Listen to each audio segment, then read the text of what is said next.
ഇനി നിങ്ങൾ പറ. നിങ്ങൾ എന്ത് പറഞ്ഞാലും ഞാനിനി കേൾക്കാം. കാരണം എനിക്ക് മാർഗമൊന്നുമില്ല. എൻ്റെ ഒരു ഫ്രണ്ടിന് ഇതേപോലെ സംഭവിച്ചിട്ടുണ്ട്. ഏ എപ്പോ?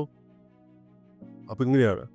ഇതുപോലെയുണ്ട്, അതുപോലെയുണ്ട് എന്ന് പറയുമ്പോൾ കേട്ടോണ്ടിരിക്കുന്ന ജുബിൻ കംപ്ലീറ്റ് ആ കഥയിലെ നായകനില്ല ആ ഫ്രണ്ട്, അത് ജുബിനായിരിക്കും. ഇവിടെ നിങ്ങൾ ഓക്കെ അല്ലേ, നിങ്ങൾ സേഫ് അല്ലേ എന്ന് പറയുമ്പം ഹാപ്പി അല്ലേ? ഹാപ്പി അല്ലേ, നിങ്ങൾ ഹാപ്പി അല്ലേ എന്ന് ചോദിക്കുമ്പോൾ അയാൾ അതേന്ന് പറയണം. അപ്പോൾ 2-3 തവണയ്ക്ക് അത് ആവർത്തിക്കുമ്പോൾ അതേ എന്ന് പറഞ്ഞു കഴിഞ്ഞാൽ പിന്നെ നിങ്ങൾക്ക് വളരെ എളുപ്പമാണ്. അപ്പം ഗാന്ധിയെ പോലൊരു വ്യക്തിക്ക് ഇത്തരം പ്രശ്നങ്ങൾ നേരിടേണ്ടി വന്നിട്ടുണ്ട് എന്ന് നമ്മൾ പറയുമ്പോൾ, അങ്ങനെ മാത്രമല്ല, ചരിത്രം മാത്രമല്ല ഇവിടെ ഉദാഹരിക്കേണ്ടത്. ഈ ചരിത്രം എന്താണ്? നിങ്ങളുടെ ചരിത്രവുമാകാം, എൻ്റെ ചരിത്രവുമാകാം. ഈ മൂന്നാം മാർഗം ആരുടെയാണ്? മൂന്നാം മാർഗം മുന്നോട്ട് വെക്കുന്ന എൻ്റേതാണ്. പിന്നെ ഞാൻ പറയുന്നത് നിങ്ങൾ കേൾക്കും. ഡേവിഡ് ക്ലിസ്മോറിന്റെ മാനിപ്പുലേഷൻ ടെക്നിക്സ് 101 മാനിപ്പുലേഷൻ ടെക്നിക്സിനെ കുറിച്ചാണ് നമ്മൾ സംസാരിച്ചുകൊണ്ടിരുന്നത്. ഇപ്പം 80 കഴിഞ്ഞ് 81ാമത്തെ അധ്യായമാണ് നമ്മൾ സംസാരിക്കാൻ പോകുന്നത്. This video is powered by myG future. ഇപ്പം റോബിൻ ചേട്ടാ, എന്താണ് 81ാമത്തെ അധ്യായം പറയുന്നത്? 81ാമത്തെ മുതൽ 101 വരെയുള്ള മാനിപ്പുലേഷൻ ടെക്നിക്സ് ഞാനിപ്പോൾ തിരിഞ്ഞു നോക്കുമ്പോൾ, കഴിഞ്ഞ ഏതാണ്ട് 2 മാസത്തിലധികമായിട്ട് അല്ലേ, 2.5 മാസമായി നമ്മുടെ ഈ വിഷയം ചർച്ച ചെയ്ത്. അപ്പോൾ ഘട്ടഘട്ടമായിട്ട് നമ്മൾ ചർച്ച ചെയ്യുമ്പോൾ ധാരാളം ആളുകൾ ആ വിഷയം മനസ്സിലാക്കി അത് ഫോളോ ചെയ്ത് ഈ പുസ്തകം മലയാളത്തിലുണ്ടോ എന്നൊക്കെ ചോദിക്കുന്നവരുണ്ട്. മലയാളത്തിൽ ഈ പുസ്തകം വന്നിട്ടില്ല. ഈ പുസ്തകം മലയാളത്തിൽ ലഭ്യമാക്കണമെന്ന് ഞാൻ അതുമായി ബന്ധപ്പെട്ട പ്രസാധകരുമായിട്ട് സംസാരിച്ചിട്ടുണ്ട്. അപ്പോൾ ഇത്തരം പുസ്തകങ്ങൾ ധാരാളമായിട്ട് നമുക്ക് മലയാളത്തിൽ ലഭ്യമാകണം. കാരണം ഇത് ആവശ്യമുള്ള ഒരുപാട് ആൾക്കാരുണ്ട്. ഈ സത്യത്തിൽ ഈ പേര് സൂചിപ്പിക്കുന്ന പോലെ മാനിപ്പുലേഷൻ ടെക്നിക്സ് എന്നതിനെ പറയാൻ പറ്റും. ഇത് ടെക്നിക്സ് അല്ല. ഇത് നമുക്ക് സഹായകരമാവുന്ന അറിവുകളാണ്. ചില അറിവുകളാണ്, മന്ത്രങ്ങളാണ്. അപ്പോൾ ആ നിലയ്ക്കാണ് ഇതിന് ടെക്നിക്സ് ഇംഗ്ലീഷിൽ പറയുമ്പോൾ അതിന് മലയാളത്തിൽ അങ്ങനെ പറയേണ്ടതില്ല. 101 അറിവുകളാണ്. അറിവ്.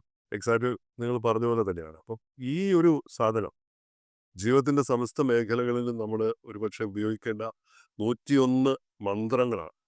ഈ 101 മന്ത്രങ്ങളിൽ ഓരോ മന്ത്രവും അതിനനുസരിച്ചുള്ള പ്രാധാന്യമുണ്ട് എന്ന് കാണുന്നു. അപ്പോൾ ഈ ഈ സ്വാധീന തന്ത്രങ്ങൾ എന്ന് വേണമെങ്കിൽ ഇതിന് പറയാവുന്ന, മന്ത്രങ്ങൾ എന്ന് പറയാവുന്ന ഇതിനെ ആളുകളുടെ മനഃശാസ്ത്രത്തെ സ്വാധീനിക്കാൻ, ആളുകളുടെ മനസ്സിനെ സ്വാധീനിക്കാൻ കഴിയുന്ന നൂതനമായ എന്നാൽ പ്രായോഗികമായിട്ടുള്ള മാർഗങ്ങളാണ്. നമുക്കിത് വളരെ ചെറുത് എന്ന് തോന്നും, കേൾക്കുമ്പോൾ ചിലപ്പോൾ നിസ്സാരമെന്ന് തോന്നുന്നു. ഓരോ കാര്യങ്ങളും, ഒരു കാര്യമെങ്കിലും നിങ്ങൾക്ക് പഠിക്കാൻ പറ്റിയാൽ, അല്ലെങ്കിൽ നിങ്ങൾക്കത് പ്രയോഗത്തിൽ വരുത്താൻ പറ്റിയാൽ, നിങ്ങളുടെ ജീവിതത്തിൽ അതിൻ്റെ മാറ്റം എന്ന് പറയുന്നത് ചില്ലറ മാറ്റമൊന്നുമല്ല. നമ്മൾ കേട്ടു ഇങ്ങനെ മറന്നു എന്നതിനപ്പുറത്ത് പ്രായോഗിക തലത്തിൽ ഇതിനെ കൊണ്ടുപോകാൻ കഴിയുമ്പോഴാണ് ഏത് കാര്യവും അങ്ങനെയാണ് കേട്ടോ. അപ്പം നമ്മളിതൊക്കെ ഇത്തരം കാര്യങ്ങളൊക്കെ പഠിച്ചു കേട്ടും ഇത് അനുഭവിച്ചും ജീവിതത്തിൽ പകർത്തിയൊക്കെയാണ് നമ്മളൊക്കെ ഇവിടെ വരെ എത്തിയത്. അക്കാഡമിക് വിദ്യാഭ്യാസത്തിനൊക്കെ അപ്പുറത്ത് പ്രായോഗിക തലത്തിൽ ചെയ്യുമ്പോഴാണ് അത് മോശമെന്നല്ല, നമുക്കിതും വേണം ഇതും വേണം. ഡേവിഡ് ക്ലിഫ് മോറിൻ്റെ ഈ മാനിപ്പുലേഷൻ ടെക്നിക്സിൽ 81ാമത്തെ ടെക്നിക്സിലേക്ക് വന്ന നമ്മൾ എസ് സെറ്റ് സൈക്കോളജി ഉപയോഗിക്കുന്നത്, എസ് സെറ്റ് സൈക്കോളജി ഉപയോഗിക്കുന്നത്, അതിന് പ്രയോഗിക്കുന്നതാണ് എസ് സെറ്റ് സൈക്കോളജി എന്നതിന് പറയുക. അപ്പോൾ ആ മനഃശാസ്ത്ര തത്വം എന്താണെന്ന് ചോദിച്ചാൽ, നമ്മൾ ഒരാളോട് തുടർച്ചയായി സമ്മതിക്കാവുന്ന ചെറിയ ചോദ്യങ്ങൾ ചോദിക്കുക എന്നതാണ്. ഇത് അവരുടെ മനസ്സിനെ അതെ എന്ന് പറയുന്ന ഒരു അവസ്ഥയിലേക്ക് എത്തും. ഇപ്പോൾ ഉദാഹരണത്തിന് നമ്മളൊരു സ്ഥലത്ത് വന്നിരുന്നു. അപ്പോൾ ചൂടുള്ള ഒരു കാലാവസ്ഥയല്ല, തണുത്ത കാലാവസ്ഥയാണെങ്കിലും നമ്മൾ അയാളോട് ചോദിക്കാൻ, ഇന്ന് നല്ല ചൂടാണല്ലേ, മൊത്തത്തിൽ നല്ല ചൂടുണ്ടല്ലേ, ഇന്ന് നിങ്ങൾ ഭയങ്കര ഡിസ്റ്റർബ്ഡ് ആണെന്ന് തോന്നുന്നു, ഭയങ്കര എന്നൊക്കെ പറഞ്ഞിട്ട് ഇങ്ങനെ അയാൾ അതെ എന്ന് പറയുന്ന അവസ്ഥയിലേക്ക് അയാളെ എത്തിക്കുക. എങ്ങനെയായാലും നമുക്ക് വേണ്ട അവസ്ഥയിലേക്ക്, നമ്മൾ എന്താണോ ഉദ്ദേശിക്കുന്നത് ആ അവസ്ഥയിലേക്ക് അയാളെ എത്തിക്കുക. അതൊരു ഉദാഹരണം മാത്രം കേട്ടോ. അപ്പം നിങ്ങൾ ഇവിടെ ഇവിടെ നിങ്ങൾ ഓക്കെ അല്ലേ, നിങ്ങൾ സേഫ് അല്ലേ എന്ന് പറയുമ്പം ഹാപ്പി അല്ലേ? ഹാപ്പി അല്ലേ, നിങ്ങൾ ഹാപ്പി അല്ലേ എന്ന് ചോദിക്കുമ്പോൾ അയാൾ അതേന്ന് പറയണം. അപ്പോൾ 2-3 തവണയ്ക്ക് അത് ആവർത്തിക്കുമ്പോൾ അതേ എന്ന് പറഞ്ഞു കഴിഞ്ഞാൽ പിന്നെ നിങ്ങൾക്ക് വളരെ എളുപ്പമാണ്. അപ്പോൾ യെസ്, സെറ്റ്, അതൊരു സൈക്കോളജി. അല്ല അതപ്പം നമ്മളുമായിട്ട് ഭയങ്കര ഓക്കെ ആയിട്ടിരിക്കുന്ന ഒരാളല്ലേ അത്രയും തുറന്ന് ഓ അതിനുള്ള ഒരു മാർഗ്ഗമാണ് പറയുന്നത്. ഇതൊരു അത് അല്ല ഫസ്റ്റ് തന്നെ നമുക്ക് അങ്ങനെ സ്റ്റാർട്ട് ചെയ്യാൻ പറ്റുമോ? അല്ല, ഫസ്റ്റ് ആണല്ല, എപ്പോഴായാലും നമ്മളിപ്പോൾ വരുമ്പോൾ ഒരാളോട് സംസാരിക്കാൻ ഇരിക്കുകയാണെന്ന് വിചാരിച്ചു. ഒരിക്കൽ വന്ന് ഇയാൾ നമ്മളെ ഒരു രീതിക്കല്ല വരുന്നത്, അസ്വസ്ഥനാണ്, അതല്ലെങ്കിൽ നമ്മുടെ ശ്രദ്ധയിലേക്ക് വരുന്നില്ല. അപ്പോൾ നമ്മൾ ചോദിക്കുന്ന കേട്ടില്ലേ, ഹലോ എന്താണ് ഐശ്വര്യ, നിങ്ങൾ ഓക്കെ അല്ലേ എന്ന് ചോദിക്കുമ്പോൾ ഞാൻ ഓക്കെയാണ്. എന്നിട്ട് പിന്നെ കുറച്ച് നേരം കഴിയുമ്പോൾ നമ്മൾ വീണ്ടും ചോദിക്കും, അങ്ങനെ ഇങ്ങനെ സംസാരിച്ച് അത് ഇതെന്നൊക്കെ പറയുമ്പോൾ എന്തോ ഒരു കുഴപ്പമുണ്ടല്ലോ, ഓക്കെ അല്ലേ, അതെ ഓക്കെയാണ്. പിന്നെ പോയി ഒരു 2-3 പ്രാവശ്യം ഞാൻ നേരത്തെ ചോദിച്ചിരുന്നു, ജുബിനെ ഐശ്വര്യക്ക് എന്തോ എന്തോ ഒരു ഡിസ്റ്റർബൻസ് ഉണ്ട്, ഐശ്വര്യ ഓക്കെ അല്ലേ, ഞാൻ ഓക്കെയാണ്. ഓപ്പണായിട്ട് ഓക്കെ എന്ന് പറഞ്ഞു. ഇങ്ങനെ പലതവണ പറയുമ്പോഴേക്കും ഐശ്വര്യ ഈ സെറ്റ് ആവും. മനസ്സിൽ നമ്മൾ ഓക്കെ ആണെന്നുള്ളൊരു ഒരു ബോധ്യം ഉണ്ടാകാം. ഇതാണ് സെറ്റ് സൈക്കോളജി. അപ്പൊ അതിന് അനുകൂലമാക്കി എടുക്കുക എന്നുള്ളതാണ്. നമുക്ക് വേണ്ടി അനുകൂലമായിട്ട് ഈ സാധനം എടുക്കുമ്പോൾ അല്ലെങ്കിൽ പോലും ഈ ഒരു ടോക്കിലൂടെ അങ്ങ് ആകും. നിങ്ങൾ ആയിരിക്കില്ല. നിങ്ങൾ ഇവിടെ ആയിരിക്കില്ല. ഇവിടെ ആയിരിക്കില്ലാത്ത ഒരാളെ ഇവിടെ ആയിരിക്കുന്ന ഒരാളാക്കി നിങ്ങൾ മാറ്റി സെറ്റ് ഓക്കെ മുന്നോട്ട് പോയിക്കോളൂ എന്ന് പറയുന്നത് സെറ്റാക്കുക. സെറ്റാക്കുക. അപ്പൊ അതാണ് അതുകൊണ്ടാണ് ഒരു മനഃശാസ്ത്രപരമായിട്ട് ഒന്നായിട്ട് അതിന് മാറുന്നത്. ഇപ്പൊ ഞാനിത് വിവരിക്കുന്നതിന് പറയുമ്പോൾ ഐശ്വര്യയും ജുബിനും കൂടെ ചേർന്ന് ഇതിന്റെ മറുപടി കൃത്യമായിട്ട് പറയുന്നു. അതാണ് നമ്മുടെ പ്രേക്ഷകർ നമ്മൾ കേട്ടുകൊണ്ടിരിക്കുന്ന പ്രേക്ഷകർക്കും ഈ ചോദ്യങ്ങൾ ഉണ്ടാവും, അവർക്കും ഇങ്ങനെ പറയാൻ പറ്റണം എന്നുള്ളതാണ്. അപ്പൊ അതാണ് എൻ്റെ ഒരു കാര്യം. അതുകൊണ്ടാണ് ഇതിന് സൈക്കോളജിക്കൽ ആയിട്ടുള്ള ഒരു ടൂളായിട്ട് പറയുന്നത്. അപ്പൊ അങ്ങനെ അബേ എന്ന് പറയുന്ന ഒരു അവസ്ഥയിലേക്ക് അവരെ എത്തിക്കുകയും അതിനുശേഷം നിങ്ങളുടെ പ്രധാനപ്പെട്ട നിർദ്ദേശങ്ങൾ മുന്നോട്ട് വെക്കുമ്പോൾ അത് സ്വീകരിക്കാനുള്ള സാധ്യത കൂടുതലാണ്. ഇവിടെയാണ് അനുകൂലമായ ഒരു നിലപാടുണ്ടാക്കിയിട്ട് അനുകൂല ശ്രദ്ധ ഇല്ലെങ്കിൽ അത് അനുസരിച്ചുള്ള ഒരവസ്ഥയിലേക്ക് അവരെ കൊണ്ടുവരാൻ കഴിയുക എന്നുള്ളതാണ്. ഇതാണ് ഇതിൻ്റെ ഒരു സൈക്കോളജിക്കൽ അപ്രോച്ച്. അപ്പോൾ ഇങ്ങനെ ചോദ്യങ്ങൾ ചോദിച്ചിട്ട് അപ്പോൾ നമുക്ക് അതൊന്ന് ഓക്കെ അല്ലേ, അത് ചെയ്യല്ലേ, അപ്പോൾ നമ്മൾ പറഞ്ഞ പോലെ കാര്യങ്ങളൊക്കെ ചെയ്യല്ലേ, പിന്നെ അതിനു മുമ്പ് അത് പറഞ്ഞാൽ അല്ല, എവിടെയോ ഒരു ചെറിയ ഡൗട്ട് ഉണ്ടാവും. അപ്പോൾ അനുകൂലമാക്കി കൊണ്ടുവന്നുകൊണ്ട് അവരെ അനുകൂലമാക്കി എടുത്തുകൊണ്ട് നമുക്ക് അനുകൂലമാക്കി മാറ്റുന്ന ആ ഒരു സെറ്റാക്കുന്ന ഒരു പരിപാടിയാണ് എന്ന് പറയുന്നത് സെറ്റ് സൈക്കോളജി. 82ാമത്തെ മാനിപ്പുലേഷൻ ടെക്നിക് 3 തെരഞ്ഞെടുപ്പുകൾ നൽകുക എന്നുള്ളത്. ഒരു വിഷയത്തിന് 3-ാം മാർഗം എന്ന് വേറെ ഓപ്ഷൻസ് കൊടുക്കും. 3 ഓപ്ഷൻസ് ഒരു കാര്യത്തിന്. ഒരാൾക്കൊരു നിർദ്ദേശം മാത്രം കൊടുക്കാതെ ഒരു സെക്കൻഡ് ഓപ്ഷൻ ഒരു തേർഡ് ഓപ്ഷൻ കൂടെ കൊടുക്കാവുന്നതാണ്. അപ്പൊ അങ്ങനെ നൽകുന്നത് തീരുമാനം എടുക്കാനുള്ള ഒരു അധികാരം നിങ്ങൾ നൽകുക. അവർക്ക് തീരുമാനം എന്റേതല്ല, നിങ്ങളുടേതാണ്. അപ്പൊ നിങ്ങൾക്കൊരു അവകാശം, ഒരു അധികാരം കിട്ടുന്നവരാണ്. തേർഡ് ഓപ്ഷൻ ഒരോപ്ഷൻ അല്ല, ഒറ്റ മാർഗം മാത്രമല്ല, എൻ്റെ മുന്നിൽ വേറൊരു മാർഗമുണ്ട്, ഇനി വേറെല്ലാം 3-ാം മാർഗവും ഉണ്ട്. ഈ 3-ാം മാർഗത്തെ കുറിച്ച് പറയുന്നത് എപ്പോഴും ഈ നെഗോസിയേഷന്റെ സമയത്ത് നെഗോസിയേഷൻ ടെക്നിക്സിൽ നമ്മളിനിപ്പോൾ നെഗോസിയേഷൻ ടെക്നിക്സ് മാത്രമായിട്ട് നമ്മൾ ചർച്ച ചെയ്യാൻ പോകുന്നുണ്ട് വരും ദിവസങ്ങളിൽ. അത് വളരെ രസകരമായ സാധനം. എങ്ങനെയാണ് ഒരു പ്രശ്നം നടക്കുമ്പോൾ ആ പ്രശ്നം പരിഹരിക്കാൻ വളരെ സമർത്ഥവും മനഃശാസ്ത്രപരമായ സമീപനങ്ങൾ സ്വീകരിക്കുക എന്നാണ് നെഗോസിയേഷൻ ടെക്നിക്സ് എന്ന് പറയുന്നത്. വലിയ രാഷ്ട്രീയക്കാരെ കണ്ടില്ലേ പ്രശ്നങ്ങൾ പരിഹരിക്കുന്ന, രാജ്യങ്ങൾ തമ്മിലുള്ള പ്രശ്നങ്ങൾ പരിഹരിക്കുന്നതൊക്കെ, അടിയൊക്കെ കൂടുന്ന സ്ഥലങ്ങളിലൊക്കെ ഗുണ്ടകളൊക്കെ തമ്മിൽ അതൊക്കെ പരിഹരിക്കുന്നുണ്ടല്ലേ. ആ നെഗോസിയേഷൻ നടത്തുന്ന ആൾക്കാർക്ക് പ്രത്യേകമായ കഴിവ്. അപ്പോൾ ആ കഴിവിൽ അവർ 3-ാം മാർഗം എന്ന് പറയുക. ഈ രണ്ടുപേരുടെയും മാർഗങ്ങൾ, ഒരു മാർഗം മുന്നോട്ട് വെക്കും, അത് ഓക്കെ അല്ലെങ്കിൽ അടുത്ത മാർഗം മുന്നോട്ട് വെക്കും. ഇതും ഓക്കെ അല്ലെങ്കിൽ പിന്നെയുള്ളത് 3-ാം മാർഗമാണ്. ഈ 3-ാം മാർഗം ആരുടെയാണ്? 3-ാം മാർഗം മുന്നോട്ട് വെക്കുന്ന എൻ്റേതാണ്. പിന്നെ ഞാൻ പറയുന്നത് നിങ്ങൾ കേൾക്കും. മനസ്സിലായി. 2 മാർഗങ്ങളും അറിഞ്ഞിരിക്കുന്നു. നിങ്ങളും ഞാനും ഐശ്വര്യയും ജുബിനും എല്ലാം ഒരു 2 മാർഗവും അറിഞ്ഞ് ഹെൽപ്ലെസ് ആയി നിൽക്കുകയാണ്. 3-ാം മാർഗം നമ്മൾ മുന്നോട്ട് വരും. ഇനി സാറ് പറ, ഇനി നിങ്ങൾ പറ, നിങ്ങൾ എന്ത് പറഞ്ഞാലും ഞാൻ ഇനി കേൾക്കാം, കാരണം എനിക്ക് മാർഗമൊന്നുമില്ല. അപ്പം ഞാൻ ഇനി ഒരു മാർഗം പറയാം. ദിസ് ഈസ് കോൾഡ് 3-ാം മാർഗം. അപ്പം ഈ 3 തരത്തിലുള്ള തെരഞ്ഞെടുപ്പുകൾ നൽകുമ്പോൾ നിങ്ങൾക്ക് അധികാരം നൽകും എന്നാണ്. തീരുമാനം എടുക്കാനുള്ള അധികാരം നൽകും. അപ്പം നിങ്ങൾ ആഗ്രഹിക്കുന്ന എല്ലാ തെരഞ്ഞെടുപ്പുകളും അതിൽ ഉൾപ്പെടുത്താനും കഴിയും. നിങ്ങൾക്ക് ഇതിനകത്ത് നിങ്ങളുടെ എല്ലാ വിഷയങ്ങളും നിങ്ങൾക്ക് ഉൾപ്പെടുത്താൻ, അതാണ് അതിൻ്റെ ഒരു സമീപനത്തിൻ്റെ പ്രത്യേകതയാണ്. അപ്പം നമുക്കിന്ന് ഭക്ഷണം കഴിക്കാൻ പുറത്തു പോയാലോ എന്ന് നമ്മൾ ചോദിക്കാമെന്ന് വിചാരിച്ചു. അപ്പോൾ എന്താണ് പുറത്തു പോയിട്ട് എന്ത് കഴിക്കുക? നമുക്ക് പിസ്സ കഴിക്കണോ, അതല്ലെങ്കിൽ നമുക്കിന്ന് പൊറോട്ടയും ബീഫും കഴിക്കണോ, അത് നമുക്ക് ചിക്കൻ ബിരിയാണി കഴിക്കണം. Third option. പെട്ടെന്ന് ഈ സാധനം പുറത്തേ പോകാൻ താല്പര്യമില്ലാത്ത ആളാണെങ്കിൽ ഈ 3 ഓപ്ഷൻ വരുമ്പോൾ ഈ 3-ാമത്തെ ഓപ്ഷൻ കയറി പിടിക്കുക. ഏതെങ്കിലും ഒന്നിന് പിടിക്കും. അപ്പം ഓപ്ഷൻസ് വരികയാണ്. അപ്പോൾ ആ തീരുമാനം എടുക്കാനുള്ള അധികാരവും അവകാശവും നിങ്ങൾക്ക് കിട്ടുകയാണ്. വേണമെങ്കിൽ നമുക്കൊരു ബിരിയാണി കഴിക്കാൻ താല്പര്യം ഉണ്ടെങ്കിൽ അപ്പുറത്തേക്ക് താല്പര്യം ഇല്ലെങ്കിൽ ഇപ്പോൾ ഒരു ബിരിയാണി പറയുമ്പോൾ ഒരു വിഷ്വലൈസേഷൻ ശേഷം അത് വരും. അത് മാത്രമല്ല, അതിനുള്ള അവകാശം, തിരഞ്ഞെടുക്കാനുള്ള അവകാശം നിങ്ങളുടേതാണോ നിങ്ങൾക്ക് സ്വയം തോന്നുന്ന ഒരു അവസ്ഥയിലേക്ക് നിങ്ങളെ കൊണ്ടു. മറ്റത് നമുക്കൊരു ബിരിയാണി കഴിക്കാം എന്ന് പറഞ്ഞാൽ എനിക്ക് വേണ്ട ബിരിയാണി, എനിക്ക് ആവശ്യമില്ല അല്ലേ? കണ്ടിട്ടില്ലേ അങ്ങനെ പറയുന്നത്? അപ്പോൾ നമുക്കിന്ന് പുറത്തു പോയാലോ, നമുക്ക് എന്താ കഴിക്കേണ്ടത്? ബിരിയാണിയാണോ അല്ല മറ്റതാണോ അത് ഇതാണോ? നല്ല ഫ്രൈ കിട്ടും അവിടെ. അപ്പം നമ്മൾ കണ്ടില്ല, ഇങ്ങനെ പറഞ്ഞു നോക്കിയേ, ഇതൊന്ന് പരീക്ഷോ. ഇവിടെ തീരുമാനം എടുക്കുന്നത് ഞാനാണ് എന്നൊരു ഇത് കൊടുക്കും. അധികാരത്തിന് നിങ്ങളാണ് അധികാരം, നിങ്ങളാണ് തീരുമാനം എടുക്കുന്നത്, ഞാനല്ല. അതാണ് ഐശ്വര്യക്ക് അത് പെട്ടെന്ന് മനസ്സിലായല്ലോ.